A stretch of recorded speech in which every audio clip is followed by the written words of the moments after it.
कि घर में काट न पाइन भिंडी और जीते चले हैं रावलपिंडी। लड़की गौ है और घर वाले गौरक्षक हैं।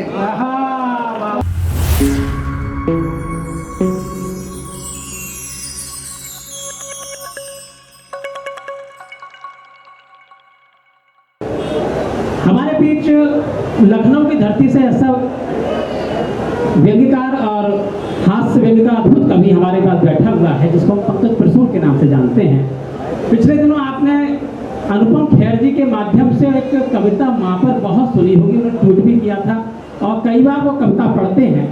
वो कविता जिस व्यक्तित्व की हुआ करती है वो आज हमारे मंच पर विद्यमान है जिसको हम पंकज प्रसूर के नाम से जानते हैं। एक बार आपकी जोरदार तालियां उसके सम्मान में उठें। मैं 4 पंक्तियां अंजुम रहबर जी की कहता हूँ और उनको आमंत्रित करता हूँ कि अपने जख्मों को आईना बनाया हमने खुद को हंसता हुआ चेहरा दिखाने के लिए। अपने जख्मों को आईना बनाया हमने आपको हंसता हुआ चेहरा दिखाने के लिए, और इतना आसान नहीं होता खुद की नुमाइश करना। कलेजा चाहिए औरों को हंसाने के लिए, कलेजा चाहिए औरों को हंसाने के लिए। मैं जोरदार तालियों की भी भाई पंकज प्रसूर।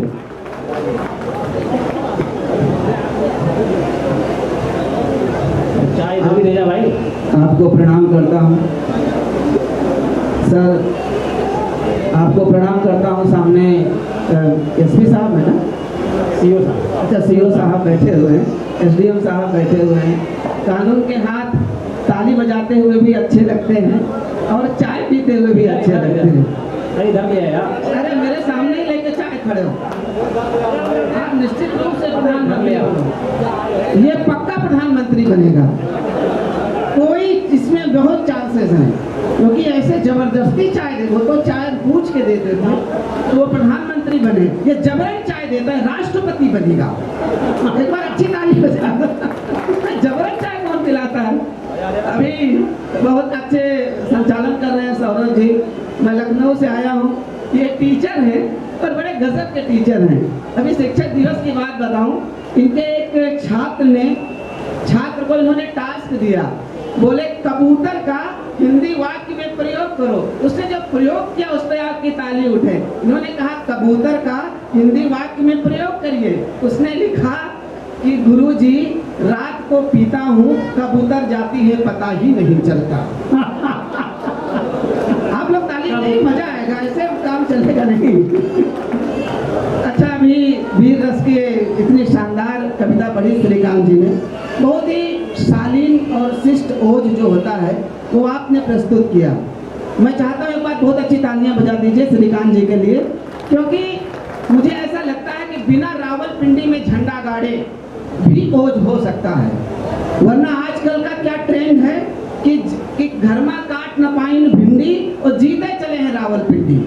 आजकल के ओज के कवियों को देखिए, जैसा लगता है कि 100 किलो आरडीएक्स खाकर आए वो आपके सामने निगल रहे हैं, लेकिन ऐसा इन्होंने नहीं किया। आजकल का यही हालात है सर। मैंने देखा कि आजकल कुछ लोग बीजिंग में झंडा गाड़ने लगे हैं, वीर रस के कवि।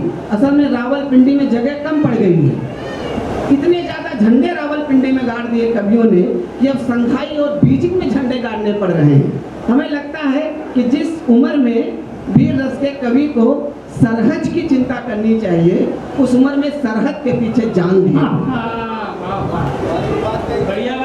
अच्छा, मुझे ऐसा लगता है कि ये वो लोग होते हैं जो घर में चाय नहीं खौला पाते हैं लेकिन बातें खून खौलाने की करते हैं। और मैं आपको एक वाकया सुनाना चाहता हूँ। एक बार क्या हुआ कि एक वीर रस के कवि की शादी हो गई। इनकी भी शादी होती है, सिर्फ देश के लिए ही नहीं जान देते हैं, बीबी के लिए भी जान देते हैं। अब एक वीर रस के कवि की शादी हुई, साहब सुनिएगा। दिक्कत क्या हुई कि पत्नी घूंघट नहीं उठा रही। अब बार बार इन्होंने अनुरोध किया कि उसने फिर घूंघट नहीं उठाया। अब बार बार इनके अनुरोध को बीबी ने नहीं जब माना तो उन्होंने क्या समझा कि पत्नी को समझा पाकिस्तान और घूंघट को समझा सरहद। पत्नी पाकिस्तान और घूंघट सरहद। और फिर उन्होंने 4 पंक्तियां दे मारी। वो 4 पंक्तियां आपको सुनाता हूँ, मजे लेके सुनिएगा हमारे साथ। उन्होंने लिखा कि बहुत हो चुकी खींचातानी, अब वो घूंघट नहीं उठा रही, कि बहुत हो चुकी खींचातानी, अब तो नजर मिलाओ तुम। अरे बहुत हो चुकी खींचातानी, अब तो नजर मिलाओ तुम। वो कसम तुम्हें तुम्हें है भारत माँ की घूंघट आज उठाओ तुम, कसम तुम्हें है भारत माँ की घूंघट आज उठाओ तुम, कसम तुम्हें है भारत माँ की घूंघट आज उठाओ तुम। अच्छा फिर भी घूंघट नहीं उठा रही, उसने और 4 पंक्तियां दे मारी कि घूंघट नहीं उठाया तो फिर शंखनाद कर दूंगा मैं, कि घूंघट नहीं उठाया तो फिर शंखनाद कर दूंगा मैं, जल थल नभ तीनों त्रिलोक को फिर विष से भर दूंगा मैं। वो घूंघट नहीं उठाया तो मैं ज्वालामुखी जगा दूंगा, वो मुखड़ा नहीं दिखाया तो मैं ज्वालामुखी जगा दूंगा, वो घूंघट नहीं उठाया तो इस्लामाबाद भगा दूंगा। वाह 4-5 लोग और बजा दो तो मेरा कल्याण हो जाएगा। अच्छा उसके बाद पत्नी बेहोश हो गई, इतनी जबरदस्त कविता सुन ली उसने, पत्नी बेहोश। उसके बाद भी कभी शांत नहीं हुआ, उसने फिर 2 लाइनें दे मारी कि मेरे इस प्रचंड ओज को सुनकर भी तू सोई है, तो वो बेहोश है पत्नी, कि मेरे इस प्रचंड ओज को सुनकर भी तू सोई है, इसीलिए ऐलान कर रहा पत्नी शादी द्रोही है, इसीलिए ऐलान कर रहा पत्नी शादी द्रोही है। सामने एसडीएम साहब बहुत अच्छी तरह से ताली बजा रहे हैं। सर मैं भी पीसीएस ऑफिसर बनना चाहता था, मैंने पहली बार पीसीएस का एग्जाम दिया, मैं फेल हो गया, दोबारा मैंने फिर से एग्जाम दिया, दोबारा फिर मैं प्री ही नहीं निकाल पाया, तीसरी बार फिर एग्जाम दिया, तीसरी बार भी मेरा प्री नहीं निकला। तो मेरे पिताजी ने कहा कि बेटा अब शांत हो जा, अब तुझसे कुछ नहीं हो पाएगा। मैंने कहा पिताजी आप मुझे एक चैलेंज दे रहे हैं, मैं ये दावा करता हूँ कि एक दिन मैं एसडीएम से भी ऊपर उठ के दिखाऊंगा। आज मैं ऊपर खड़ा हूँ, एसडीएम साहब नीचे बैठे हैं। शानदार शानदार बेन, वाह वाह वाह वाह वाह। मैं अध्यक्ष जी के बगल में बैठा हुआ था, असल में इसलिए बैठा हुआ था कि उच्च कोट के 2 ही कवि हैं, या तो अध्यक्ष जी हैं या फिर मैं हूँ। मुझे आप थोड़ी देर के लिए उपाध्यक्ष समझ सकते हैं, क्योंकि अध्यक्ष के बगल में वही बैठता है। उपाध्यक्ष जब चले जाते हैं किसी कार्यक्रम के लिए, तो अध्यक्ष जब चला जाता है तो उपाध्यक्ष ही जिम्मेदारी संभालता है। तो मैं 4 पंक्तियां सुनाता हूँ, मैं बहुत ही उच्च स्तरीय कवि हूँ। अभी संभल के लोग ताली नहीं बजा रहे हैं, चंदौसी के लोग मैं देख रहा हूँ, अरे बहुत बहुत धन्यवाद। ताली आप बजा क्यों नहीं रहे हैं? क्योंकि अभी तक कोई ऐसा कभी आपके माइंड के हिसाब से अभी तक आया नहीं है। आपका आईक्यू लेवल बहुत हाई है। अब मुझे देखिए मैं बहुत उच्च स्तरीय कवि हूँ, मुझे 5 भाषाएं आती हैं। मेरी भाषाएं सुनिए और समझ में आए तो ताली बजाइएगा। मुझे राजभाषा आती है, मुझे राष्ट्रभाषा आती है, मुझे मातृभाषा आती है, मुझे संपर्क भाषा आती है, और 5वीं मुझे हिंदी भाषा आती है। बढ़िया बढ़िया। इतनी भाषाओं का मैं जानकार व्यक्ति हूँ। अब मैं सुनिए इतनी भाषाएं आती मैं क्या लिखूंगा, इस पे आप ताली जरूर बजाएंगे। अब आपके लेवल की कविता सुना रहा हूँ, अभी तक पता नहीं क्या आप लोग सुन रहे हैं। अब सुनिए कि सुकूने नक्श के दौरे जुनू मजमू सजा दीजिए। ये है आपके लेवल की, यही आप चाह रहे थे उतनी देर से। अब मैं सुना रहा हूँ, फिर से सुनिए कि सुकूने नक्श के दौरे जुनू मजमू सजा दीजिए, हसीने ताख के मौजू अजी अलवर रजा दीजिए। वाह वाह वाह। पीछे 2-4 लोगों ने ताली बजाई है, आपको प्रणाम करता हूँ। आप वास्तव में कुंवर बेचैन की धरती से हैं। फिर से सुनिए कि सुकूने नक्श के दौरे जुनू मजमू सजा दीजिए, हसीने ताख के मौजू अजी अलवर रजा दीजिए। मैं लिखकर अब तलक इसको समझ पाया नहीं साहिब, अगर समझे नहीं हो आप भी ताली बजा दीजिए।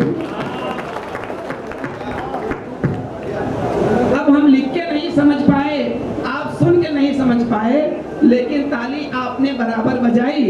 आजकल हिंदुस्तान के बिल्कुल यही हालात, तालियां बजनी चाहिए, ताली बजती जा रही है, ताली बजती जा रही है। आइए, मैं भी संभल घूम रहा था चलौसी, तो मैंने देखा यहाँ के सारे गड्ढे भर गए। मैं अक्सर खबरें पढ़ा करता था, गड्ढे में गिर के सांड मर गया, गड्ढे में गिर के पता नहीं क्या हो गया, लेकिन मैंने देखा गड्ढे भरे हुए थे। 4 पंक्तियां समर्पित करता हूँ, आखिर गड्ढे क्यों भरे हुए थे सुनिएगा सर। कि इतने उत्साहित हैं भैया जाने क्या कर जाएंगे, इतने उत्साहित हैं भैया जाने क्या कर जाएंगे। अरे इतना प्यार करो ना हमसे, जीते जी मर जाएंगे। मैंने पूछा आखिर कब तक गड्ढा मुक्त बनेगा संभल। और व्यंग पकड़ लीजिएगा तो यहाँ से वहां तक तालियां बजाइएगा। मैंने पूछा आखिर कब तक गड्ढा मुक्त बनेगा संभल। वो बोले बारिश आने दो, सब गड्ढे भर जाएंगे। वाह वाह वाह वाह वाह, बढ़िया बढ़िया मंगल भाई। आ गई बारिश, हो गया काम, बोलो जय जय सीताराम।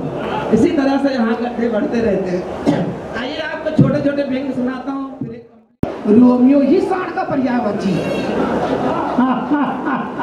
अब वहां से मैंने एक व्यंग निकाला है, परिस्थितियों पे हम लोग लिखते हैं। एक व्यंग सुनिए, आपकी महफिल में रखता हूँ कि एक बाप अपने बेटे के साथ होने वाली बहू का रिश्ता तय करने आया। जी। एक बाप अपने बेटे के साथ होने वाली बहू का रिश्ता तय करने आया। लड़की का रूप रंग आचार विचार उसे बहुत भाया। तभी होने वाले समधी के मन में जाने क्या आया।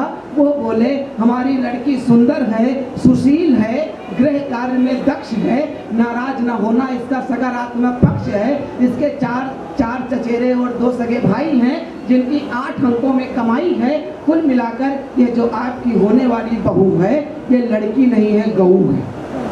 अब सेकंड पार्ट सुनिए। वो लड़की नहीं है, गऊ है। इतना सुनते ही लड़के के बाप के अंदर का मिल्खा सिंह जाग उठा। वो सरपट भाग उठा, बेटे से बोला तुम भी भागो, नींद से जागो। वो बोला पिताजी मुझे विवाह करना है। वो बोले फिर तो तुझे बेमौत मरना है, भाग लो वरना जिंदगी भर पछताओगे।